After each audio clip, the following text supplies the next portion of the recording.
할렐루야. 주님께서 오늘도 사랑하는 성도님들과 함께 하시기를 주님의 이름으로 축복합니다. 주님이 함께 하실 때 찾아오는 평안과 또 주님이 함께 오실 때 우리에게 누려지는 그 안정감들이 오늘 사랑하는 성도님들과 함께 하기를 바라겠습니다. 잠시 기도하고 오늘 말씀 나누도록 하겠습니다. 사랑의 하나님, 우리를 사랑하셔서 예수 그리스도를 우리에게 보내주시고 예수 그리스도를 통해서 하나님 아버지를 만나게 하시니 진심으로 감사를 드립니다.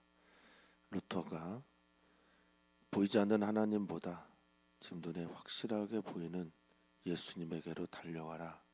그러면 하나님 아버지를 만날 수 있다 권했던 것처럼 우리 주 예수 그리스도를 만남으로 하나님 아버지의 사랑을 엿보게 하여 주시고 하나님 나라의 그 비밀들을 깨닫게 하여 주시옵소서. 오늘 주님의 은혜의 시간이 되기를 간절히 소망하며 사랑 많으신 예수님의 이름으로 기도합나이다. 아멘. 하나님 말씀 함께 보겠습니다. 마가복음 4장 30절에서 41절까지 말씀입니다. 한 목소리로 읽도록 하겠습니다.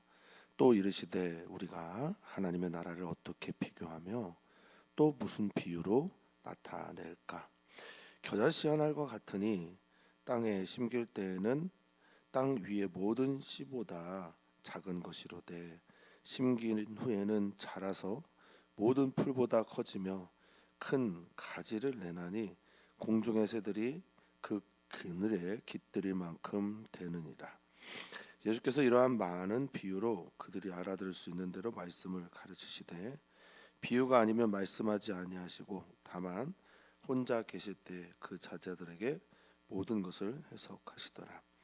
그날 저물 때에 제자들에게 이르시되 우리가 저편으로 건너가자 하시니 그들이 무리를 떠나 예수를 배에 계신 그대로 모시고 가매 다른 배들도 함께 하더니 큰 광풍이 일어나며 물결이 배에 부딪혀 들어와 배에 가득하게 되었더라.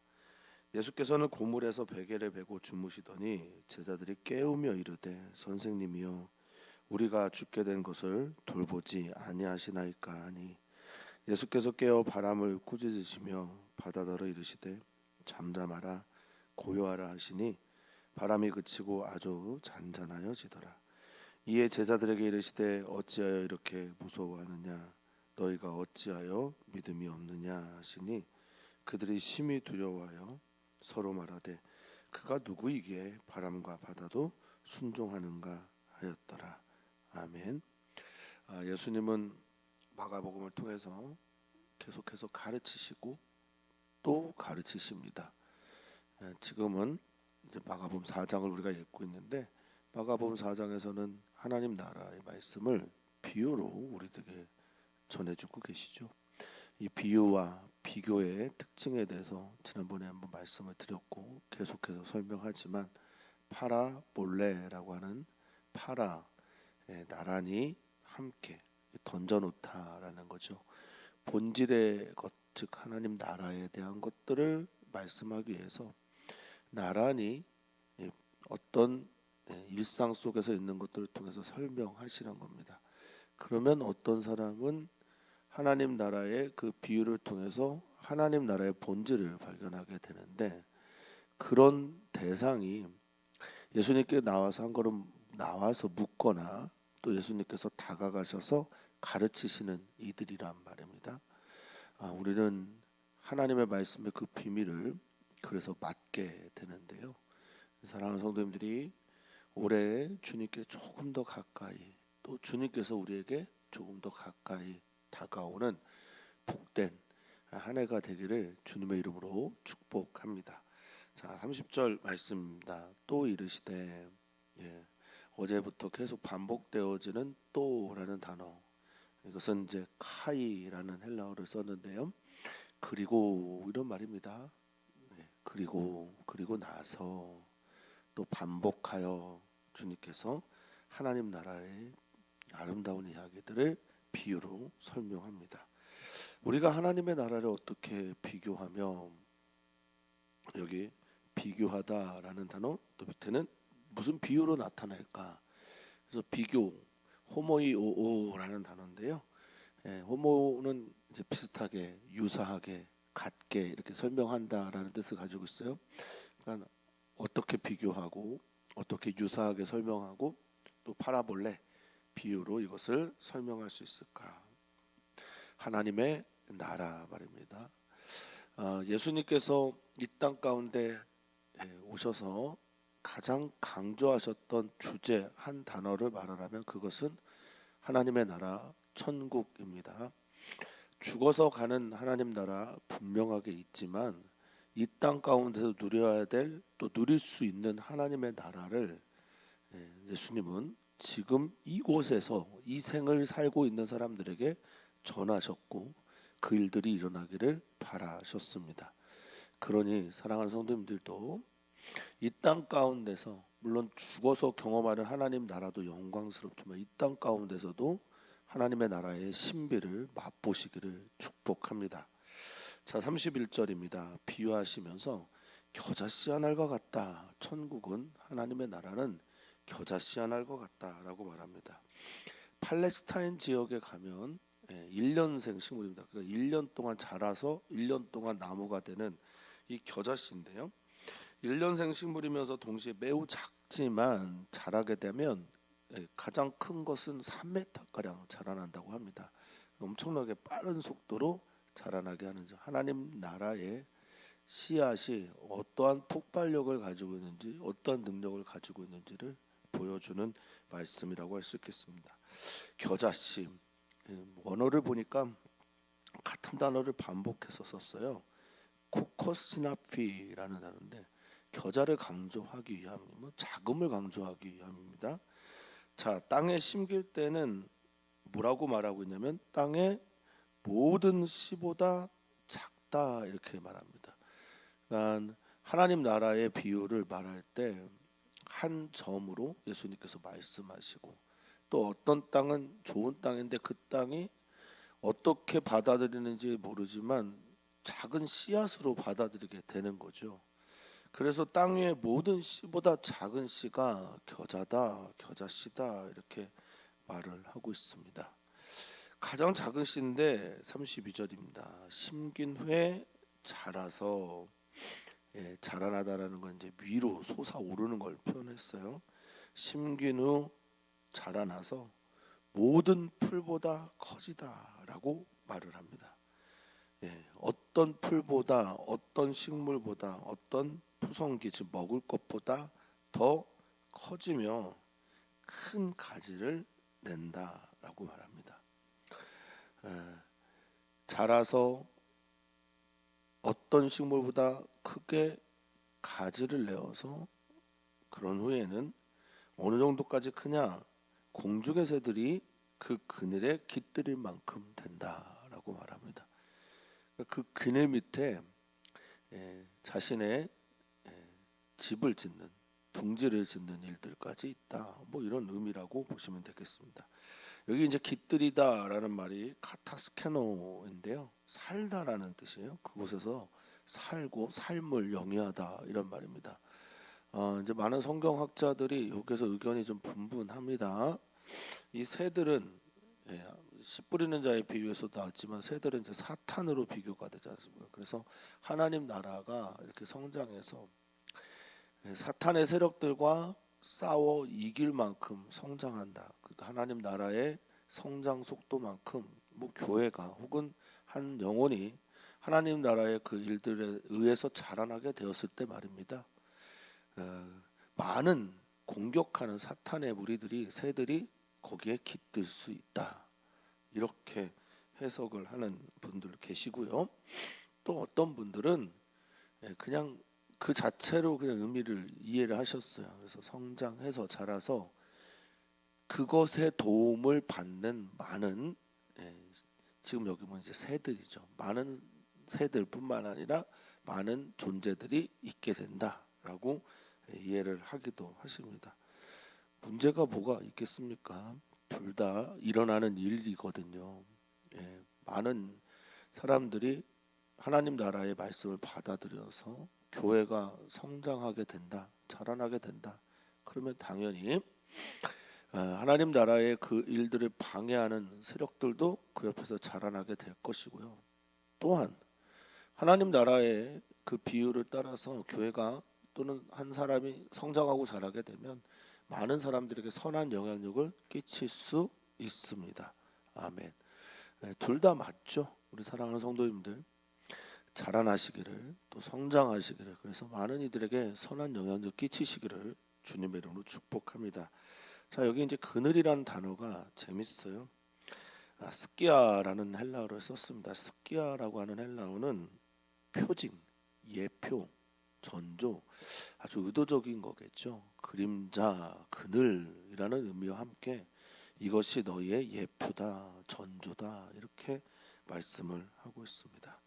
자, 33절입니다. 예수님이 이러한 많은 비유들로 그들이, 여기도 중요한 단어가 나옵니다. 알아들을 수 있는 대로. 33절, 그들이 알아들을 수 있는 만큼 말씀을 가르치네. 그러니까 예수님이 많은 이들에게 하나님 나라의 비밀을 알아들을 수 있도록 가르치셨다라는 겁니다. 그래서 여기 알아듣다라는 말을 아코라는 단어를 썼어요. 아코는 기본적으로 듣다인데 여기에 더 한 가지 덧붙이면 깨닫는 거죠. 듣고 깨닫는 거고, 이 아코는 순종하다라는 거. 우리 사랑하는 성도님들이 주님께 집중하여서 영적 감지력, 영적 감수성이 풍성해서 주님의 말씀이 들려올 때 깨달아지면서 동시에 성찰, 회개도 하고, 그리고 그 안에서 놀랍게 자라나는 복이 있기를 바라겠습니다.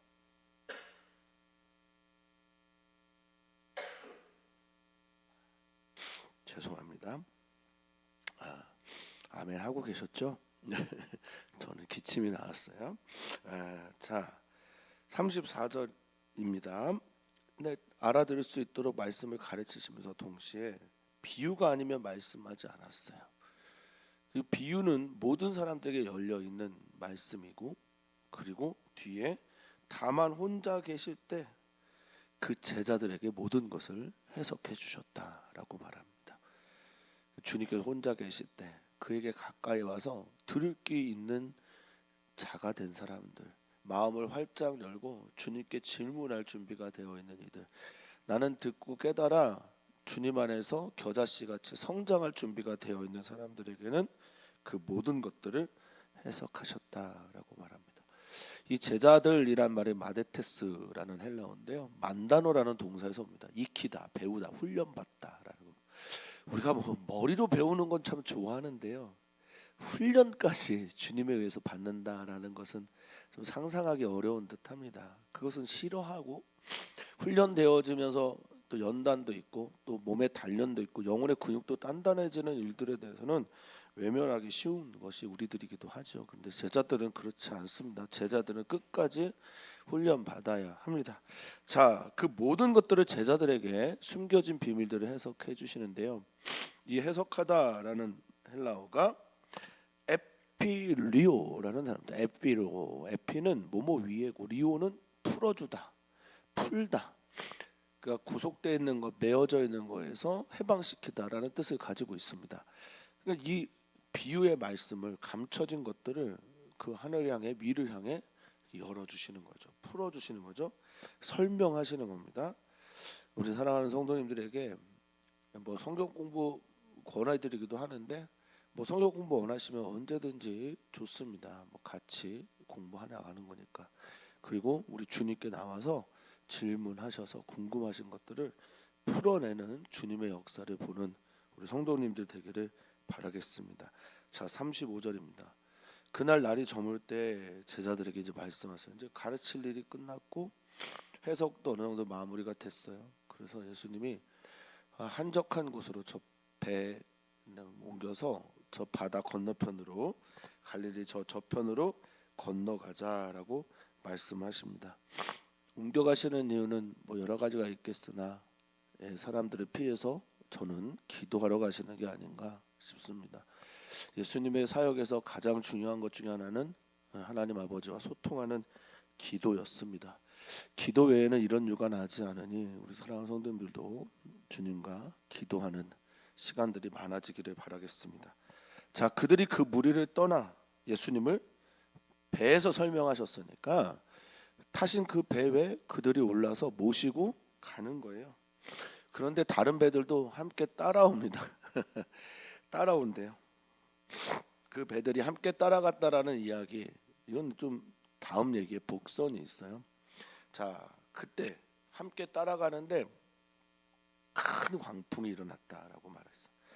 크다라는 이 메가스라는, 왜 뭐 메가스라는 말 좀 쓰죠. 메가 이런 말 많이 쓰죠. 메가 스터디. 그러니까 크다. 근데 이 큰 수준이 내가 감당할 수 있는 수준의 크기가 아닌 정말 큰. 그러니까 어떤 때는 이제 신적인 크기로서의 큰 이런 의미도 가지고 있습니다. 그리고 광풍이 일어났다라고 말하는데 이 광이란 단어 라람스라고 하는 헬라어는 회오리 바람 또 폭풍, 태풍 이런 종류를 말해요.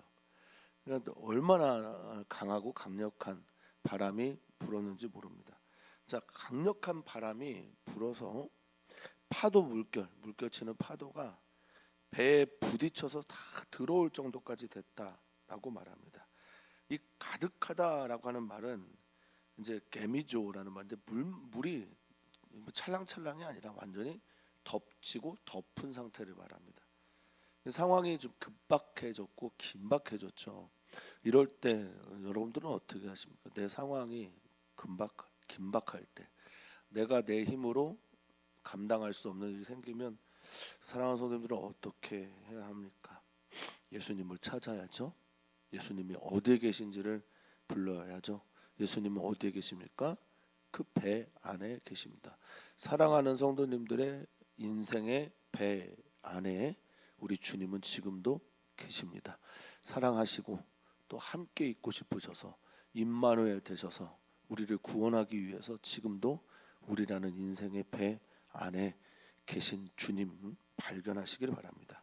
자, 보니까 38절 예수님은 얼마나 피곤하셨는지 그 난리통에 그렇게 시끄럽고 혼란스러운 그 시간들 속에 고물은 배 뒤편을 말합니다. 고물에서 베개를 베고 주무신다고. 그러니까 보통 이제 당시에 팔레스타인의 여러 배 구조들을 보면 배 뒤편에는 손님들을 위한 귀한 분들을 위한 자리가 마련되어 있었대요. 의자도 있었고 베개도 있었고 양탄자도 있었습니다. 그래서 거기에서 베개를 베고 주무시고 계신 거예요. 얼마나 고단했을까. 그리고 얼마나 깊이 잠들었으면 사람들의 이 시끄럽고 떠드는 얘기도 듣지 못하고 또 태풍이 일었으니 광풍이 불었으니 배가 출렁일 텐데 그런 것들도 예수님의 그 고단함을 어떻게 하지 못했던 거죠. 제자들이 깨웁니다. 사랑하는 성도님들, 예수님을 깨우셔야 됩니다. 내가 힘들고 고단하고 내가 서 있는 이 풍랑이 너무나 나의 배를 뒤집을 만큼 그렇게 강력할 때는 깨워야 됩니다. 그런데 선생님, 예수님은 전문가는 아니셨어요. 당시에 예수님은 목수셨지 어부는 아니었습니다. 그런데 그 선생님을 깨우는 거예요. 에게이로 하면서 일어나 주십시오. 일어나 주십시오. 이렇게 기도합니다. 이렇게 외칩니다. 선생님이여, 우리가 죽게 된 것을 돌보지 아니하시나이까? 이렇게 기도하는 겁니다. 주님, 우리를 돌봐 주십시오. 우리를 봐 주십시오. 우리에게 좀 주목해 주십시오. 우리를 좀 살펴 주십시오. 자, 이 돌보다라고 하는 헬라어 멜로가 관심을 갖다라는 겁니다. 주님, 우리에게 관심 좀 가져 주십시오. 주님, 우리를 좀 보아 주십시오. 그리고 이 멜로라는 단어가 또 다른 뜻이 상관이 있다, 관계 있다. 주님, 나와 관계 있지 않습니까? 나의 아픔이 주님의 아픔입니다. 주님, 관계 있지 않습니까? 자, 예수님이 깨셨습니다. 할렐루야. 예수님이 말씀하십니다. 할렐루야. 예수님이 바람을 꾸짖습니까? 이 바람이요, 아네모조라는 단어인데요. 아네모조라고 하는 이 단어는 때로는 아네모스라고 하는 단어인데, 이 단어가 바람이죠. 기본적으로 바람인데, 우리가 세상의 풍조, 세상 세대가 만들어내는 어떤 세대의 그 풍조, 세계관 또는 뭐 사상들, 이런 걸 포함할 때 쓰는 이제 아네모스가 이럴 때도 쓰입니다. 그 예수님께서 바람을 향해 강하게 꾸짖습니다. 에피티마오라는 헬라어 썼어요. 책망하다, 혼내다, 아주 강하게 경고하다 말씀하시는 겁니다. 우리는 우리의 인생의 배가 또는 교회라는 배가 우리 사랑하는 성도님들이 속해 있는 공동체의 배가 바람이 불어서 그 배를 뒤집어 놓을 정도로 힘들게 할 때가 있습니다. 그때 예수님에게 가서 깨우셔야 되고 우리가 죽게 된 것을 돌아보지 않습니까? 살펴봐 주십시오. 관심 있어 해야 됩니다. 그때 예수님께서 꾸짖으십니다. 혼을 내주십니다. 우리는 언제 흔들립니까? 눈에 보이는 바람 때문에 흔들리기도 하지만 세상의 풍조 때문에 흔들리기도 합니다. 경쟁 사회에서 오는 그 때문에 흔들리기도 합니다. 비교하는 것 때문에 흔들리기도 합니다. 이것이 세상의 풍조죠. 그래서 꾸짖으십니다. 주님이 이렇게 말씀하십니다. 바다더러 바람과 바다에게 잠잠하라, 고요하라 라고 말합니다. 우리 외부의 문제에 대해서 외부의 문제를 통제하실 수 있는 분이 우리 주님밖에 없습니다. 잠잠하라, 시오파오라는 헬라 침묵해라, 쉿해라, 멈춰라 이런 말입니다. 고요하라 라고 말씀하십니다. 이 핀모우라고 하는 말은요, 잠잠하다, 입에 재갈을 물리다 이런 뜻입니다. 말 못하게 하다, 달아매다 이런 말입니다. 그러니까 주님께서 잠잠하라, 이제 그만, 멈춰 이런 말이죠. 침묵해라, 그만하라 이렇게 말씀하십니다. 잠잠하라 말씀하십니다. 고요하라 라고 말씀하십니다. 핀모, 입에 재갈을 물리다, 멈추게 하다, 잠잠하게. 주님께서 그렇게 명령 내리십니다.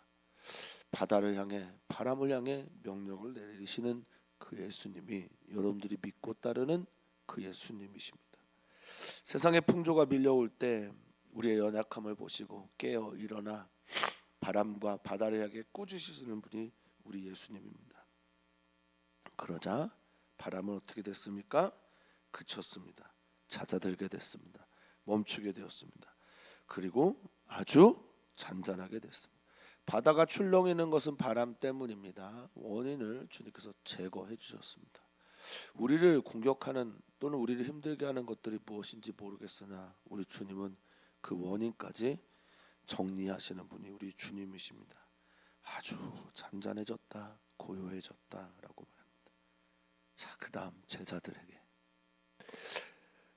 제자들이 깨웠고 제자들은 이기지 못했는데 당연히 이길 수 없는 일들이라 여겨지기도 하지만 주님은 이렇게 말씀하십니다. 이에 제자들에게 이르시되 어찌하여 이렇게 무서워하느냐. 이 무섭다라고 하는 데알로스라는 말이요, 겁먹은, 무서우니까 겁먹죠. 그런데 또 하나의 뜻이 있는데 그게 뭐냐? 믿음이 없는. 너 왜 이렇게 믿음이 없는 거야? 어찌하여 이렇게 믿음이 없는 거야? 너희가 어찌 믿음이 없느냐? 믿음을 갖지 않았다 이런 말입니다. 믿음을 갖지 않았냐라고 말을 하는데요. 40절에 여기에 생략되어 있는 단어가 하나 있는데 그게 우포라는 헬라어입니다. 그건 뭐냐면 아직도예요. 그러니까 너희는 왜 아직도 두려워하고 있는 거냐? 너희는 왜 아직도 믿음이 없는 거냐? 꼭 저에게 하시는 말씀 같아서 마음이 아픕니다. 나는 왜 아직도 믿음이 없나? 나는 왜 아직도 두려워하고 있나? 나는 왜 지금 여전히 염려하고 있는 것인가? 하나님 살아계신 게 맞나? 예수님 나와 함께 계시는 게 분명한가? 예수님 내가 분명히 모시고 탄 게 맞나? 내 인생의 배, 우리 교회의 배, 우리 예수님은 확실히 타신 게 맞나? 아멘. 그런데 왜 우리는 주저주저하고 있는가? 자, 41절. 제자들이 심히 두려워합니다. 이 심히가 이제 메가스인데 아주 큰 두려움이죠. 자, 하나님을 온전히 두려워하는 사람, 예수님을 온전히 두려워하는 사람, 예수님이 어떤 분인지에 대한 온전한 두려움이 있는 사람들은요, 어떤 것도 두려워하지 않습니다.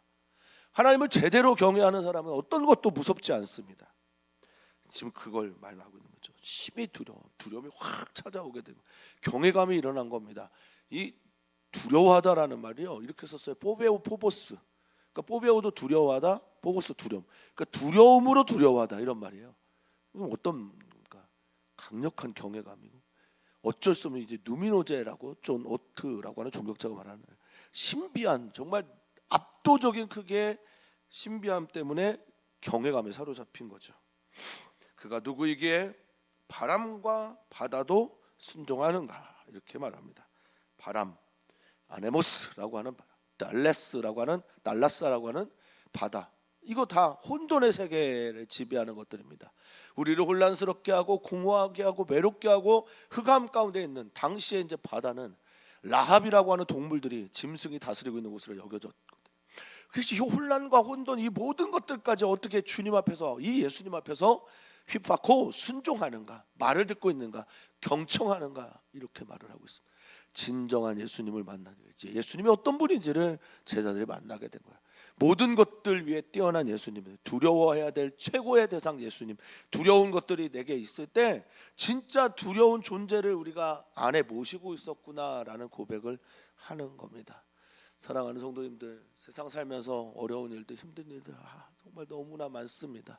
아프고 쓰리고 넘어지고 자빠집니다. 그리고 때로는 두려워합니다. 그런 공포에 사로잡혀서 한 걸음도 나가지 못할 때가 있습니다. 어떤 이는 트라우마 때문에, 어떤 이는 상처 때문에, 어떤 이는 우울증 때문에, 어떤 이는 자기 자신에 대한 모든 것들을 잃어버렸기 때문에 그런 사람 많습니다. 주님에 대한 두려움, 경외감이 일어나서 그 경외감으로 세상 어떤 것도 두려워하지 않는 우리 귀한 성도님들 되시기를 축복합니다. 오늘은 기도합니다. 일터교회를 위해 기도하는 날입니다. 일터교회가 섬겨지는 모든 그 공간마다 주님의 은혜가 있기를 바랍니다. 그 인생의 배, 일터교회 배 위에 주님이 타고 계심을 기억하면서 힘든 일이 있을 때 주님을 깨우는 일터교회 되기를 소망합니다. 가정을 위해서 기도합니다. 우리 모든 가정이 가정교회가 되기를 축복합니다. 예수님이 그 배에 타시고 예수님을 모시고 어디든지 가는 가정교회 되기를 축복합니다. 그렇게 기도하시면 좋겠습니다. 또한 우리 남궁 집사님 위해서 기도합니다. 남궁 집사님이 이제 머리뼈를 닿는 수술을 준비하고 있습니다. 그 마음에 평안함을 주십시오. 예수님 찾아가셔서 아네모스에게 잠잠하라 말씀하시고 예수님 찾아가셔서 모든 바다에게 고요하라고 명령하셨으면 좋겠습니다. 남궁 집사님을 흔들고 불안하게 하는 모든 것들에 예수님 명령하여 주시옵소서. 우리 이금열 권사님 수술 마치고 지금 쉬는 중에 있고 회복 중에 있습니다. 치료 중에 있습니다. 오 주님께서 함께하여 주셔서 주님 두려움 가운데 있는 우리 이금열 권사님 붙잡아 주시고 더 낫게 하여 주시고 더 회복되게 하시고 더 아름다운 발이 되게 하시고 무릎이 되게 하시고 주님 영광 돌리는 주님의 사람 되게 해 주십시오. 우리 함께 기도합니다. 살아계신 하나님, 역사하시는 하나님, 우리와 함께 하시는 하나님, 모든 것들 위에 뛰어난 하나님, 경외하게 하시고 하나님만을 바라보게 하시고 우리의 인생의 배에 예수님 타셨기에 언제나 우리를 안전 가운데, 우리를 평안 가운데, 주님의 세계 가운데 인도하여 주시옵소서. 우리 가정과 일터와 우리가 기도하는 모든 이들 가운데 주님 역사하여 주시옵소서. 감사하며 사랑하신 예수님의 이름으로 기도하옵나이다. 아멘.